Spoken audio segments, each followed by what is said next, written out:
So we are back with Awkwardish.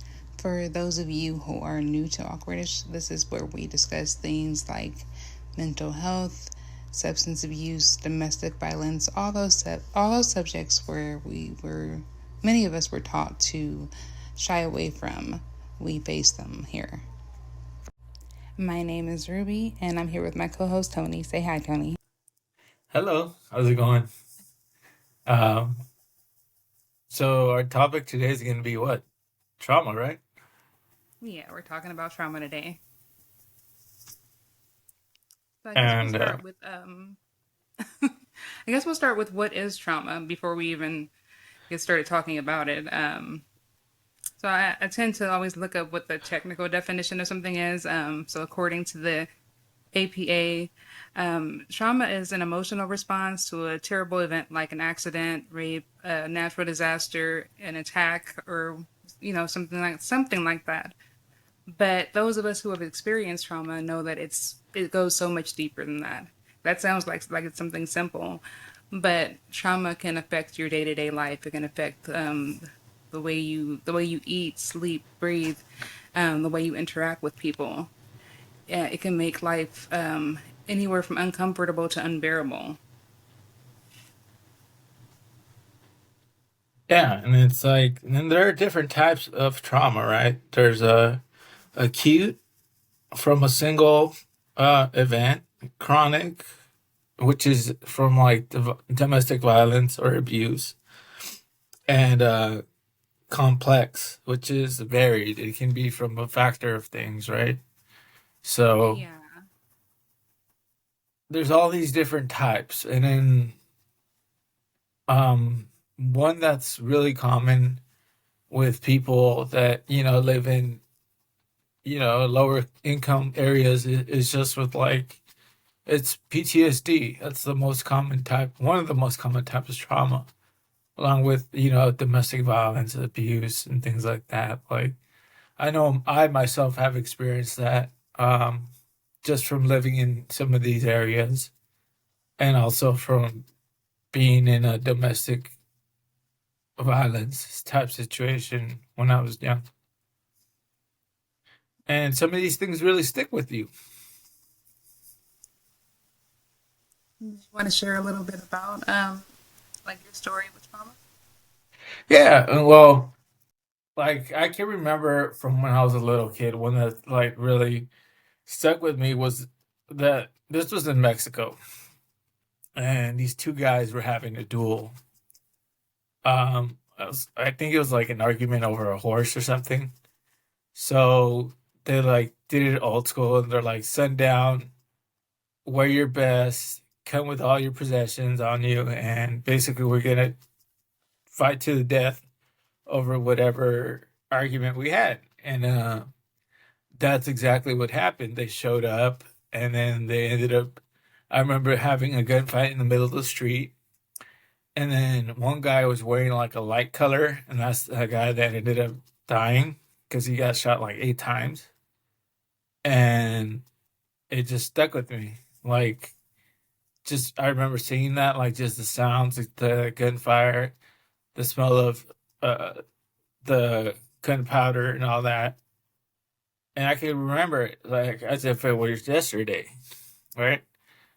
And also just from growing up, there was like often there'd be like these gang battles and stuff like that. Like I remember one time we saw a guy get jumped, and then like his eyeball was dangling out of his face, and it was just like it was grotesque, and it was just like, wow, it's real out here. Yeah. So it was just things like that, and also like I remember a guy was shooting at another guy at another car and didn't care who he was shooting at. He was like, it was like randomly up and down the street right outside my high school. And it was just one of those things growing up where it was like, it was common enough that, it was just another thing that you saw. Yeah.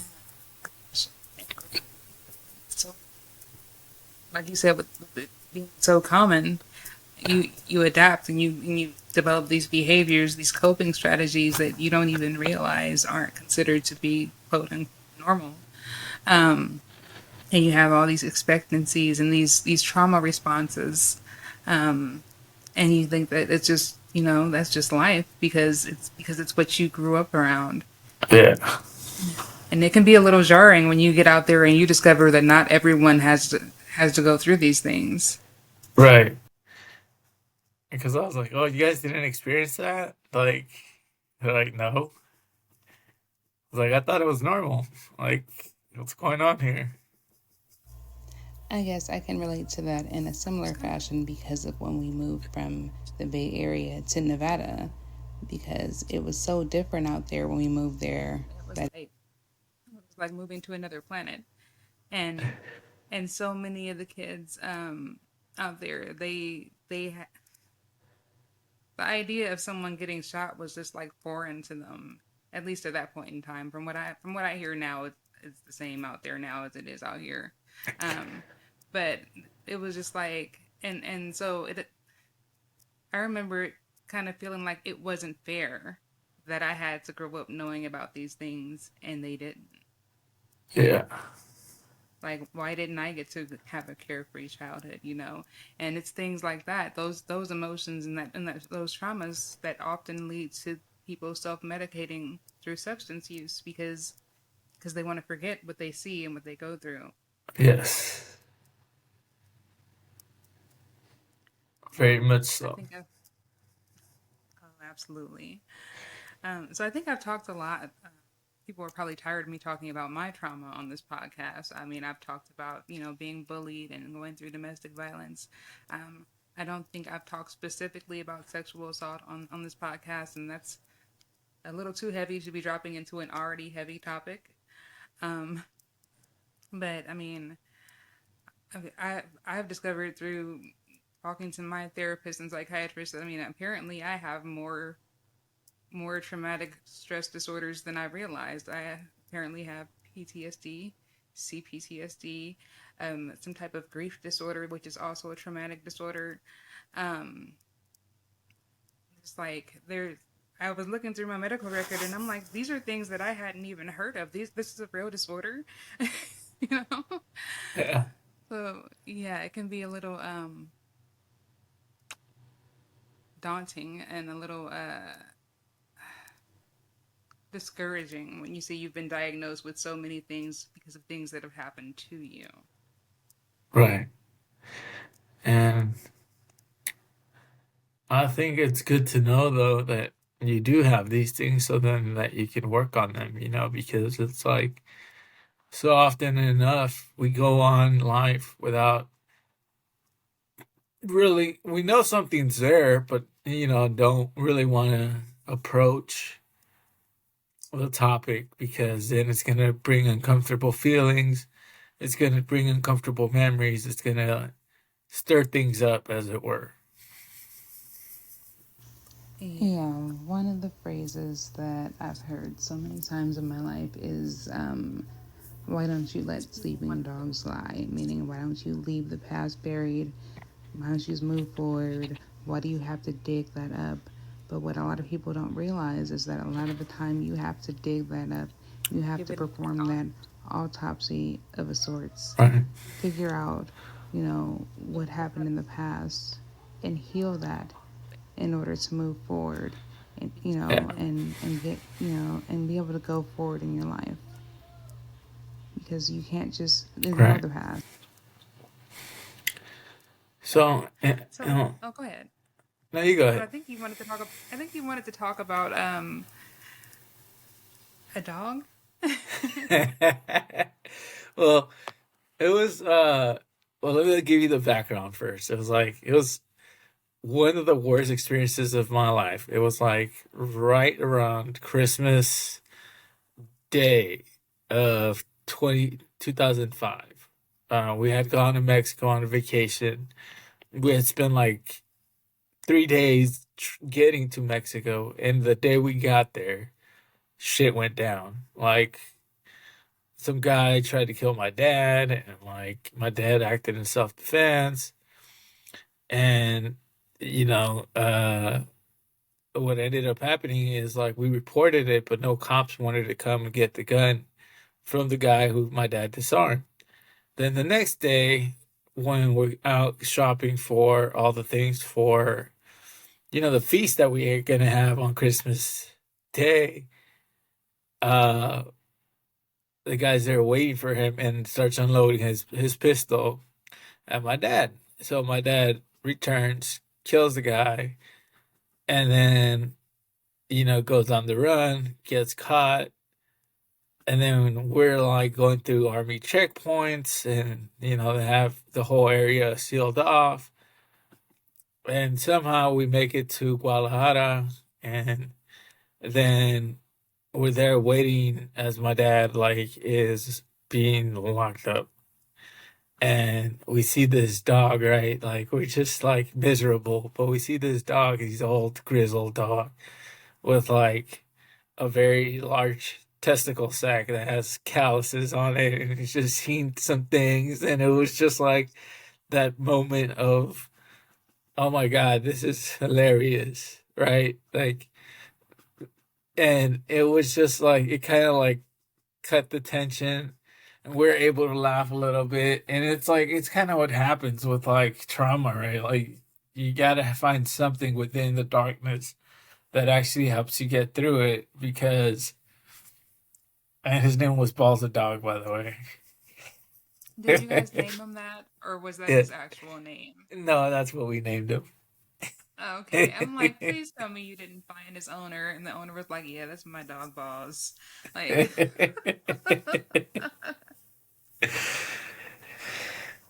That's yeah, what we that is named so him. true. That is so true. But That when you're going through something so dark, you have to grab onto the teensiest bit of something to hang on to until you can come through on the other side. yeah, And sometimes you don't even know if you're gonna make it through to the other side. So you just grab onto that something, just to get through the day and just to get through the hour. yeah, So I'm gonna use that to segue over to something very interesting that I found. Um, and it's so funny. One of my clients at my addiction counseling job, she recommended this article to me. And it's by Valentina Stoicheva. And I can't pronounce names. I'm sorry.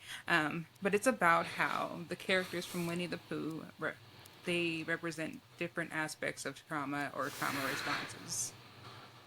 And as I was reading it, I'm like, oh my god, like this is so true, and it explained why I relate to some characters more and why I related to some characters more in childhood versus adolescence. So I did take some notes on that because, yeah, I mean, it all fits so well. Like, I'll start with Piglet. So, Piglet represents anxiety and hypervigilance. That's the anxiety and hypervigilance that's common in the aftermath of a traumatic event. Like how he's always afraid. He's every little thing scares him. He's afraid of his own shadow. Um, and he also experiences significant social anxiety. If you notice, the only friend that he's really comfortable around is Pooh, his best friend. His other friends, they're his friends, but he doesn't like hang out with them. yeah, Maybe Rabbit every now and then. Um, Tigger represents arousal and reactivity, difficulty concentrating, and feeling like your mind is racing and moving faster than you can like catch it. Also, impulsivity and like engaging in risky behavior. That's Tigger to a T. yeah, He doesn't look before he leaps. He doesn't think before he acts. He always wants to get into the next thing. He's just a bundle of energy. Um, we all know what Eeyore is. Um, Depressed, kind of gloomy, unable to experience joy. Um, but one thing that the article pointed out that I hadn't thought of is that he's perpetually self-critical, and he's always surprised that his friends care about him. And how often do we get into that feeling of like, why does anybody even care? I'm not worth it. How often do Yeah. we blame ourselves for our traumas? You know, um, Rabbit, obsessed with order, inflexible, irritable. Um, that's because traumatic events threaten our understanding of the world. So many of us become control freaks in the aftermath of a traumatic event. Um, I know I did. What do you think Al is? Discernment. Hmm, that's actually a good guess. That he actually has difficulties with intimacy, so he's Uh, aloof and can only connect through intellectualizing. Like if you notice, he all he does is sit up in his tree and he like preaches at people, like lectures people, but he never yeah. actually connects with them. He doesn't actually hang out with them. He doesn't, they don't ever share a laugh. Right. He just kind of like he lectures them and he flies away because he's afraid of connecting. Okay. Um, and then the last one is Pooh. I this one actually took me by surprise. So it says he's lovable, naive, a bit scattered, and he has to remind himself to think, think, think. But it says he represents dissociation. Okay. That makes sense. Yeah, it's just for some reason I don't know what I thought Pooh would represent, but that surprised me. To me, it makes sense because he's kind of disconnected and kind of like very much in his own world. That's true. Yeah. So which characters do you feel you relate to the most? I think Tigger and Pooh. I can see that. Yeah. Why do you say that? Because it's like I tend to be really, uh, what's the word? Really look that not look before I leap. Kind of Impulsive. impulsive, very like into my own world at times. That's why. Clouds. Yeah. Daydreaming. Yeah. Okay. And see, for me, definitely, probably the last 25 years, I've related more to Eeyore, especially the being surprised when people care, or when people compliment me, or or just when people are nice to me, and it when I say that out loud, it sounds bizarre, but there's always that feeling of, well, maybe I don't deserve it, you know, Mm. which is something that I'm working on in therapy. But yeah, definitely relate to Eeyore, and probably a little bit of Piglet because I have severe anxieties that I'm also working on. Okay. I could see both, but we're all works in progress. Yes, yes, yes, yes, and hopefully I can make a little bit more progress there. That's the goal for me too. So, Tony, do you have anything else to add about our subject, trauma? Any last words, so to speak? No, I think